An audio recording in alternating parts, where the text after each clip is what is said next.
The word outlaw sounds cleaner than the reality. It suggests a man who stepped outside society, chose a dramatic career, and never looked back. The law did not work that neatly. A rustler stole livestock. A robber took money or property by force. A murderer was accused or convicted of killing. A fugitive was anyone avoiding arrest or custody.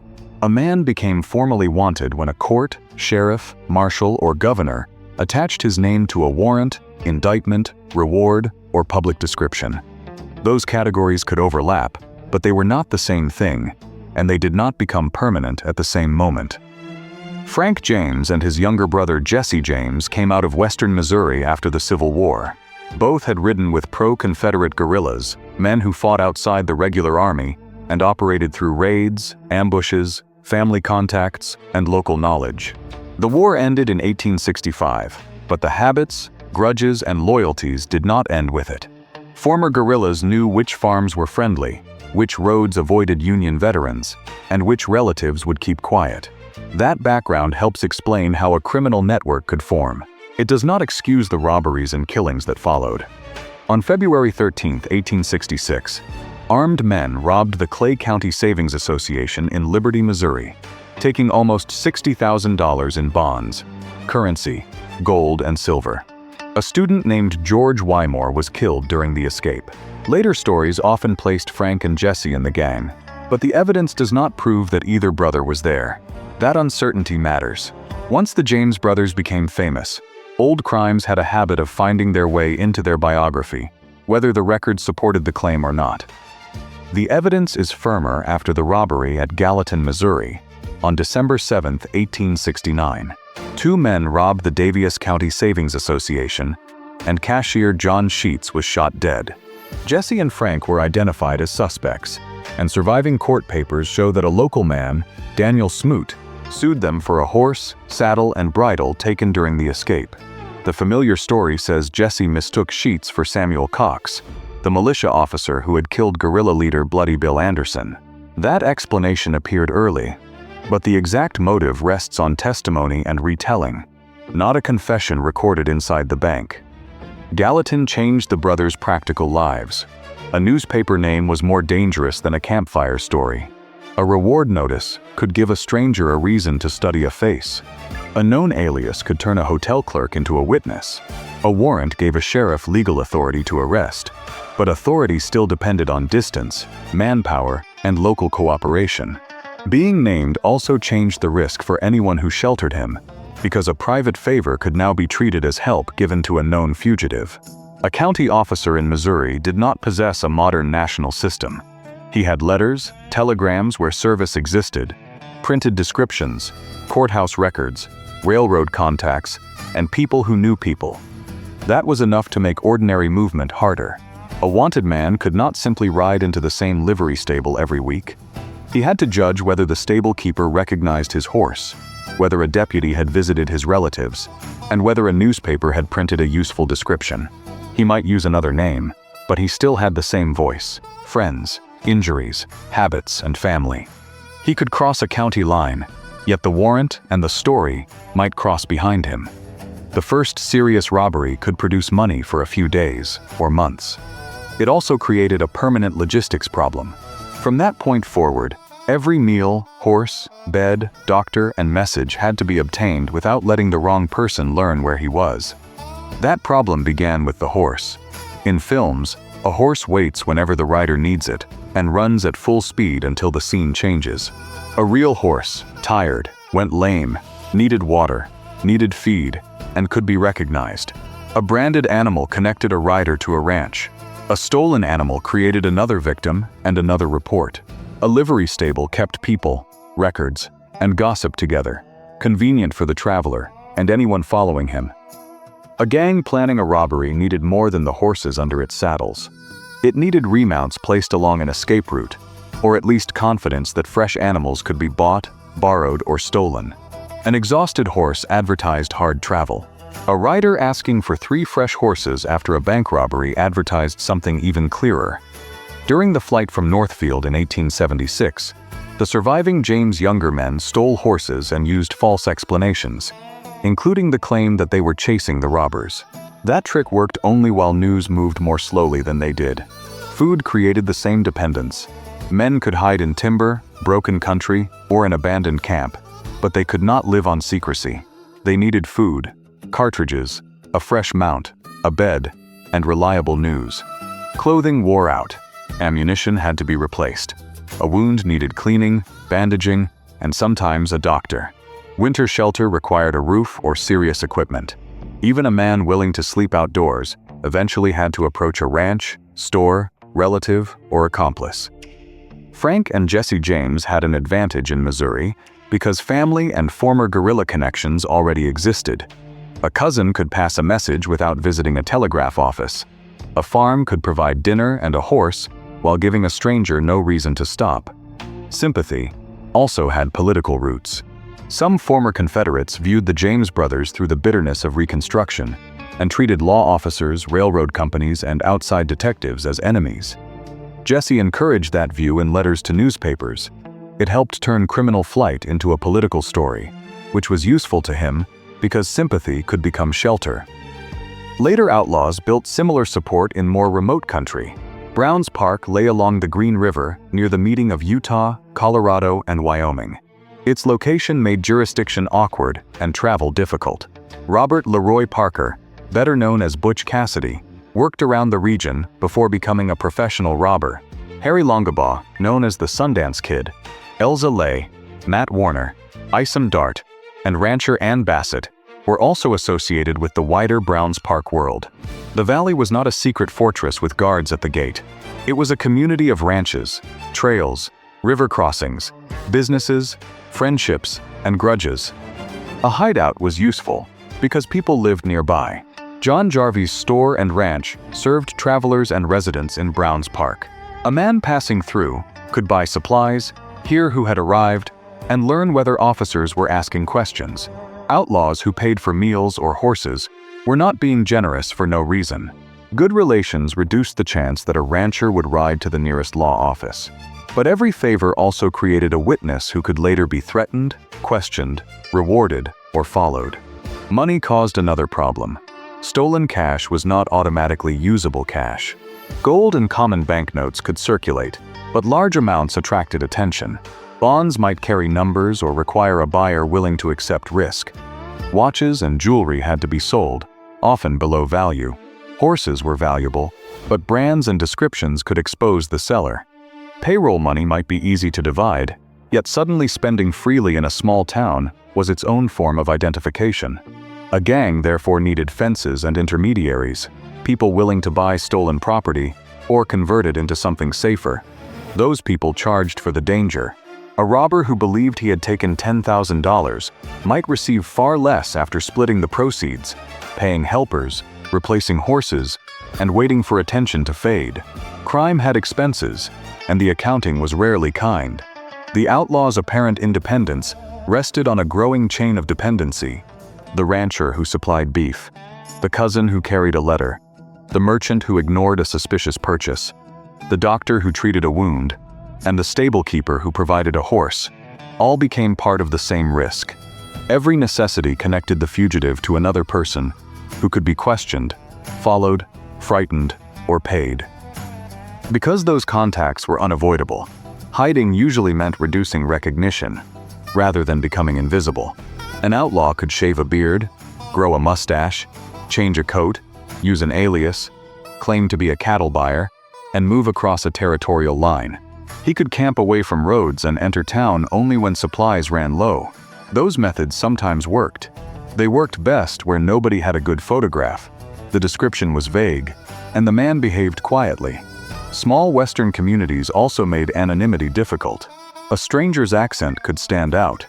A scar, missing finger, unusual saddle, fine horse, or known companion gave people something to remember. Hotel registers created names that could be checked later. Railroad agents watched stations and freight. Express companies hired investigators because their safes and payrolls were frequent targets. Newspapers copied descriptions from other newspapers. Telegraph offices passed short warnings faster than a horse could travel, although service did not reach every settlement and the information was not always accurate. There was no modern national database. There was something messier, A sheriff might receive a telegram from a railroad detective, compare it with a newspaper photograph, then ask a hotel keeper whether two men had registered under unfamiliar names. Many leads failed, but the system did not need to work every time. One correct recognition could end a plan. Bob Dalton learned that in Coffeyville, Kansas. Robert Dalton, called Bob, had once served as a law officer. His brothers Grat Dalton and Emmett Dalton had also worked with federal posses before turning to horse theft and train robbery. By 1892, their gang had already drawn major rewards and large searches. Bob wanted a job that would eclipse Jesse James. The plan was to rob two Coffeyville banks at the same time in broad daylight. On October 5th, 5 men rode into town. They were Bob Dalton, Grat Dalton, Emmett Dalton, Bill Powers, and Dick Broadwell. They wore false facial hair and other disguises, but Coffeyville was the Dalton brothers' old home. That was the first problem. Alec McKenna saw the men pass within a few feet and recognized a Dalton. Their horses were left in an alley farther from the banks than planned, because road work blocked the preferred spot. That was the second problem. The disguises had not changed the men's height, movement, voices, or local connections. They had hidden their faces and brought the rest of themselves. 3 men entered the Condon Bank, while Bob and Emmett entered the First National Bank. At Condon, cashier Charles Ball told the robbers that the vault's time lock would not open for several minutes. It was a lie. The lock had already opened, and more than $40,000 remained inside. Ball understood that delay was worth more than argument. Outside, McKenna raised the alarm, and people armed themselves from nearby hardware stores. At the First National Bank, Bob and Emmett collected currency and gold in a grain sack. Contemporary reporting placed more than $21,000 in that bag. Then, shooting began. Citizens fired from stores, windows, doorways, and the street. The gang had entered town expecting fear and found organized resistance forming within minutes. Their horses were still down the alley, which turned the escape into a run through open ground. The fight lasted roughly 15 minutes. Bob Dalton, Grat Dalton, Bill Powers, and Dick Broadwell were killed. 4 townsmen also died: Lucius Baldwin, George Cubine, Charles Brown, and Charles Connolly. Emmett Dalton survived with severe wounds and received a life sentence in the Kansas State Penitentiary. He was pardoned in 1907. The stolen money was recovered, and the 2 banks reported almost nothing missing. One account placed the final differences at $1.98 extra in one bank and $20 short in the other. It was an impressive amount of killing for a financial result that barely qualified as a bookkeeping problem. Coffeyville exposed the limit of the movie disguise. Clothing and false whiskers could delay recognition, but the gang still had to enter a familiar town, speak to bank employees, move through public streets, and reach visible horses. Hiding worked only until an outlaw needed supplies, help, or another robbery. Then his name, face, companions, and habits entered the same room with him. Once a name became valuable, the hunt involved more than a local sheriff. County sheriffs handled local crimes. Deputy United States Marshals pursued federal cases and offenders in federal territory. A posse was a temporary group called to assist an officer. Railroad detectives and express agents followed losses across long routes. Pinkerton operatives worked for paying clients. Informants traded information for money, safety, revenge, or immunity. The phrase bounty hunter makes this sound organized. It usually was not. There was no single Western license or rulebook covering everyone who chased a reward.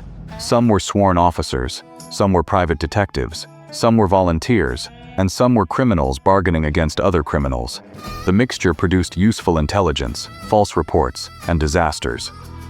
Alan Pinkerton, founder of the Pinkerton National Detective Agency, pursued the James Younger network after railroad and express interests sought help. The agency lost men during the investigation, and Pinkerton's campaign became personal. On the night of January 25, 1875, detectives and local lawmen surrounded the James family home near Kearney, Missouri. Frank and Jesse were not there. An incendiary device thrown into the house exploded. Their young half-brother Archie Samuel was killed, and their mother, Zerelda Samuel, suffered injuries that led to the loss of part of her arm. The raid damaged the family and the agency's position. Public anger strengthened sympathy for the James brothers. Pinkerton later disputed parts of the operation, but the result is not disputed. A child was dead, Zerelda was maimed, and the wanted men escaped. The hunt gave their support network another reason to protect them. Protection still had limits, and the clearest limit arrived at Northfield, Minnesota, on September 7, 1876. 8 men took part in the attempted robbery of the First National Bank. The accepted list is Jesse James, Frank James, Cole Younger, Bob Younger, Jim Younger, Clell Miller, Charlie Pitts, and Bill Chadwell, who was initially misidentified as Bill Stiles. Jesse and Frank denied being there, but historians generally accept their participation. The gang entered Northfield around 2 in the afternoon. J.S. Allen approached the bank, was threatened, broke away, and shouted, "Get your guns, boys, they're robbing the bank." Henry Wheeler, a medical student, fired from an upper window and killed Clell Miller. Anselm Manning, a hardware store owner, shot Bill Chadwell. Nicholas Gustafson, a recent Swedish immigrant, was fatally wounded in the street. Inside the bank, Joseph Lee Haywood refused to open the safe and claimed it was controlled by a time lock.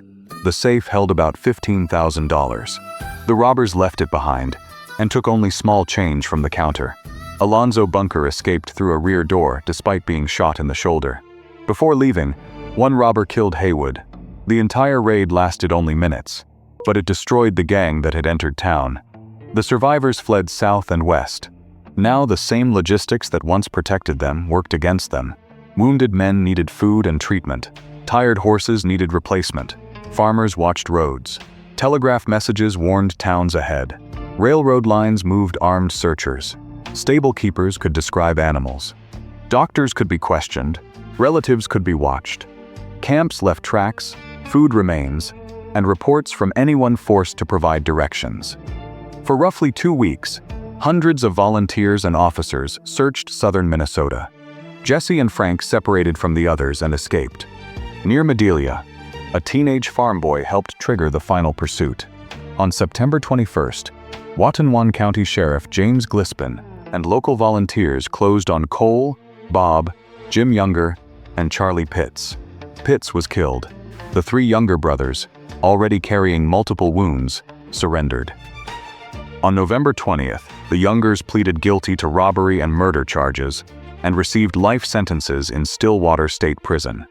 Their refusal to identify the other robbers protected Jesse and Frank, but it did not restore the gang. Northfield showed what happened after a failed job.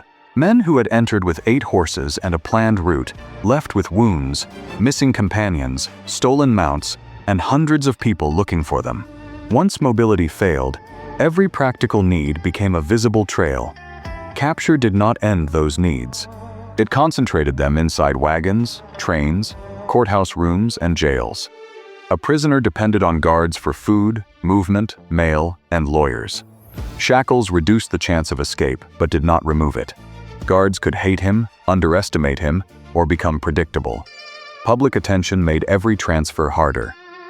Henry McCarty, better known as William H. Bonney and Billy the Kid, entered that narrowing process in New Mexico. His aliases were real tools, but by 1880, they were widely connected to the same young man. Governor Lew Wallace authorized a $500 reward for his capture in December. Sheriff Pat Garrett and his posse found Billy's group at Stinking Springs on December 23rd.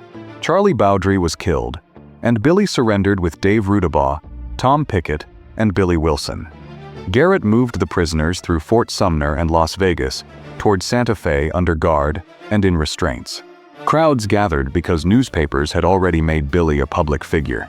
His face, names, and reputation traveled ahead of him. In April 1881, a court in Mesilla convicted Billy of murdering Sheriff William Brady during the Lincoln County War. Judge Warren Bristol sentenced him to hang. Billy was returned to Lincoln and confined on the upper floor of the county courthouse. Garrett assigned deputies James Bell and Bob Olinger to guard him. Olinger had a hostile history with Billy and carried a shotgun. Bell was considered the calmer man. Neither fact made the arrangement safe. On April 28th, Garrett was away collecting taxes. Olinger took other prisoners across the street for a meal, leaving Bell with Billy. The exact first move remains disputed. Accounts agree that Billy gained control of a weapon, shot Bell as the deputy tried to escape, then obtained Ollinger's shotgun. When Ollinger returned, Billy fired from an upper window and killed him. He removed his restraints, acquired a horse, and left Lincoln. The escape restored movement, but not the old freedom. 2 deputies were dead, newspapers repeated the story, and anyone helping Billy now faced a stronger search. He could not return quietly to an alias already printed beside his known names. For about 11 weeks, Billy remained around the Fort Sumner area, relying on people he knew.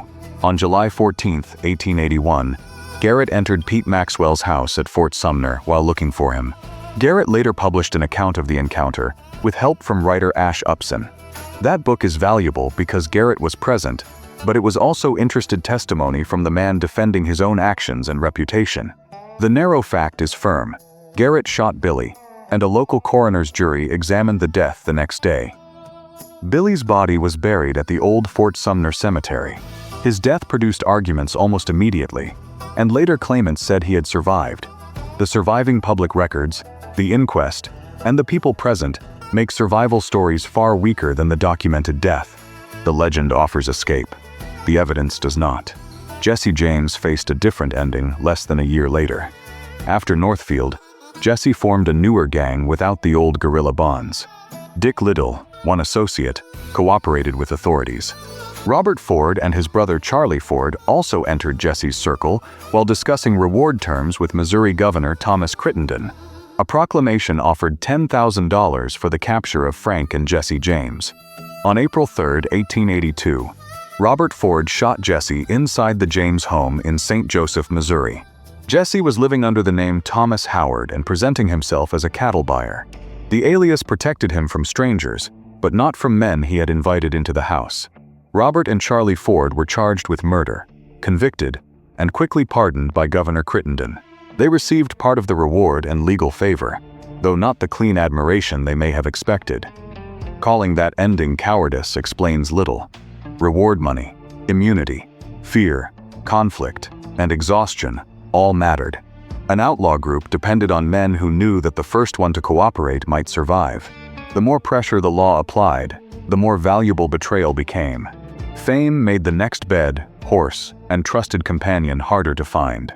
The famous outlaw careers ended in only a few practical ways. A lawman killed the fugitive, an associate killed him, a court sent him to prison, or the evidence became uncertain enough for disappearance stories to grow. None required a fair duel in the street. Jesse James died from Robert Ford's bullet. Billy the Kid died during Pat Garrett's search at Fort Sumner. Bob Dalton, Grat Dalton, Bill Powers, and Dick Broadwell died at Coffeyville while trying to reach their horses. Emmett Dalton survived, received a life sentence, and left prison after his 1907 pardon. Cole, Jim, and Bob Younger entered Stillwater with life sentences. Bob died there in 1889. Cole and Jim were paroled in 1901. Frank James chose surrender.